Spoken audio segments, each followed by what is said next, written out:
Hi, everybody. This is the Baseball Head, the amazing, spectacular, terrific, the great one, the People's Champion. Your host, the Head, and welcome back to Baseball Head 2, as I deal with a frog in my throat all of a sudden. I want to talk about the New York Jets. You know, I'm a Giants fan. The Jets are a complete, total disaster. Disaster is not even the word. I mean, what a mess. I mean, they fired the coach a few weeks ago.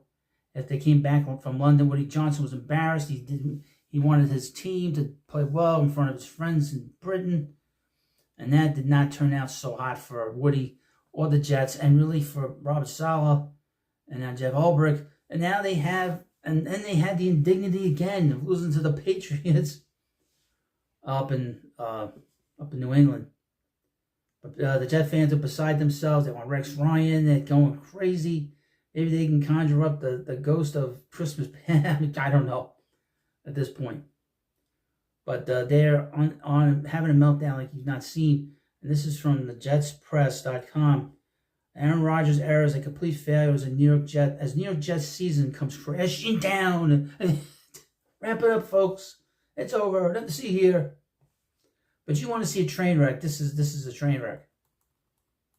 Never has the phrase "same old Jets" been more applicable than this very moment. The New York Jets lost their 5th consecutive game on Sunday, falling in dramatic and embarrassing fashion to the New England Patriots by a final score of 25-22. Jets season, for all intents and purposes, is over. They sit at 2-6 through 8 weeks. They have Aaron Rodgers, Devontae Adams, Hassan Reddick, 10-plus Pro Bowl players, and none of it matters. It doesn't matter. Simply calling the Jets a bad football team doesn't begin to capture the scope of the organization's struggles. And this is a fan site that they get paid, but you can see the angst in the way it's written. They're not just battling on the field, they're grappling with systemic issues that go beyond poor play. Starts at the top, starts in ownership. This is an organization marred a cycle of missteps and dysfunction that stretches across coaching, management, and players. A cascade of high-profile, costly moves has yielded underwhelming returns and consistent on-field errors, often look more like symptoms of deeper organizational failures than just poor football.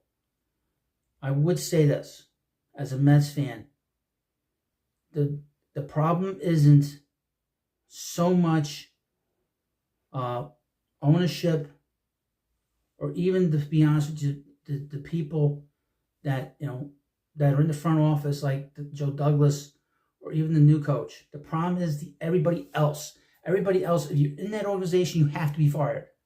Woody Johnson has to go in there and fire every single person that's there. Get rid of everybody and start fresh, top to bottom. You don't save anybody. Scouts get fired. Everybody gets fired. Everybody. That's the one thing that I've learned with the Mets' new ownership, is they slowly get, in the last 4 years, get rid of all the Wilpon people, get rid of everybody. Everybody. Because if the top is a mess, everything is a mess. And then if you keep these people in place, the ones making the decisions on the periphery, they're a disaster. Get them out of here.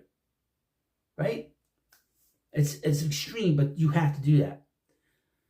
New York Jets are a train wreck that has fully derailed. We've seen some bad Jets teams over the years. This one is special. This one takes the cake. What about pie? Pie's easy to take the cake. George Collins joke. It takes a special collection of players and coaches to turn a roster with this much talent into one of the worst teams in the NFL. Jets don't lose in normal ways. You see flashes of the talent every week. Instead, the Jets find creative ways to implode each and every game. Special teams meltdowns, abysmal clock management, drops, communication issues, etc., etc. all plague the Jets in this game. The Aaron Rodgers experiment has been an unmitigated disaster in every possible way. What else is there even to say about an organization as dysfunctional and inept as the Jets? I mean, you got some of the really great players, and they in the NFL, and they can't get out of their way. Bad football teams find ways to lose, even when they attempt to course correct. Unexpected setbacks, mounted injuries, and terrible decisions keep pulling them off track. Rather than a temporary rough patch, it feels like the Jets are locked into a perpetual cycle of chaos. One that's left fans and analysts are like wondering if they can ever break free. You fire everybody from the top down. Every executive gets fired. Every ticket taker gets fired. Every usher in the stadium gets fired.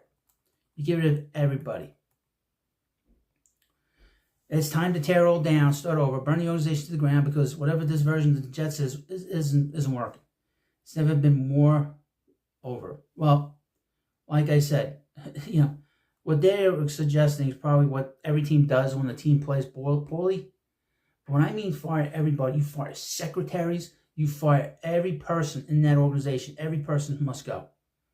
You bring in a new general manager and you tell them, get rid of everybody. Slowly but surely, get rid of everybody in the organization. Anyone that has a decision-making ability, you get rid of them. Anyone taking the ticket, get rid of them. You get rid of the marketing team. You get rid of the ticket planning team. Everybody has to go. That's the only way you break this cycle of failure. And that's the only thing you can say. This is a cycle of failure. The Jets have been on a cycle of failure for 50 years. And unless you have somebody in that organization that is being honest and just get rid of everybody, sometimes you get rid of everybody to get rid of everybody. All right? You make changes to make changes. Change it over. You turn it over. And it starts with the ownership has to come in and say, look, we're going to get rid of everybody. You say whoever you're going to hire, you see, I am not sold on any of these people. You tell the new general manager, whoever it is, you can bring whoever you want to bring in here, you bring them in here. If they're good quality people, you bring them in. I'm going to get rid of people too. So we're going to get rid of everybody in this organization. We're going to have complete total 100% turnover. Once they do that, then this will go in the right direction. Until then, it's not going to happen. They'll bring in a new general manager. The cycle will begin again. They'll bring in a new manager, a new coach, and then this whole cycle will start over and over and over again. They'll make the wrong decision or a draft pick. He will get hurt. He'll be a disaster. And people will be scratching their heads saying, what happened here? Get rid of everybody. That's got to be the mantra. Get rid of everybody. Start fresh from the top to the bottom. Every department has to be destroyed and built back up. And that's being honest. I'm not a Jets fan. Obviously, the Giants have their own issues with the situation. They're in a bad cycle right now, but that's only been a 15-year cycle. Jets have a 50-year cycle. That has to be crushed. If somebody in that organization has been there 50 years, you get rid of them. Anyone that's been in this organization 40 years, get rid of them. 30 years, gone. 20 years, gone. And you start fresh. Even if you have to bring Rex Ryan back, you tell Rex, we're not keeping anybody here. Anybody you bring in here, Rex, I know you got a lot of friends over here. We don't want them here. Bring in somebody that's new, another team, and that's it. And that's how you'll get the job. That's it. Well, you let me know what you think about this video. Of course, please subscribe to the Baseball Hut 2. Thanks for watching, and I'll see you later.